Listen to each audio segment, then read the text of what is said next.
Arfin bachelor point এখন join করার সাথে সাথে এটা একটা পূর্ণতা পাইছে, মানে এখন টিম এখন খুবই হার্ডকোর টিম হয়ে গেছে। কাবিলার এখন প্রচুর উইংস হয়েছে। এতদিন কাবিলা বাসা আজকে একটু সিনিয়র হয়ে গেছে, যেহেতু শুভ নাই, শিমুল আপাতত একটা রহস্যজনক ভাবে আছে, কোথায় আছে বলবো না। তো সবাই মিলা ধরেন যে একটু ছড়াছিটা আছে, সেই জায়গা থেকে কাবিলা একটু অসহায় লাগতেছিল, দুই প্রেমিকাও নাই। তো সবকিছু মিলে এখন যেহেতু আস্তে আস্তে সবাই আসতেছে, তো ইনশাল্লাহ এটা একটা শক্ত জায়গায় যাবে।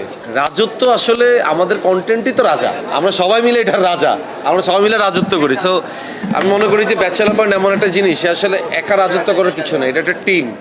সো আমরা টিম মিলায় ধরেন সবসময় চাই কাঁপায় দিতে। আরফিন ব্যাচেলার পয়েন্ট এখন জয়েন করার সাথে সাথে এটা একটা পূর্ণতা পাইছে, মানে এখন টিম এখন খুবই হার্ডকোর টিম হয়ে গেছে। কাবিলার এখন প্রচুর উইংস হয়েছে। এতদিন কাবিলা বাসা আজকে একটু সিনিয়র হয়ে গেছে, যেহেতু শুভ নাই, শিমুল আপাতত একটা রহস্যজনক ভাবে আছে, কোথায় আছে বলবো না। তো সবাই মিলা ধরেন যে একটু ছড়াছিটা আছে, সেই জায়গা থেকে কাবিলা একটু অসহায় লাগতেছিল, দুই প্রেমিকাও নাই।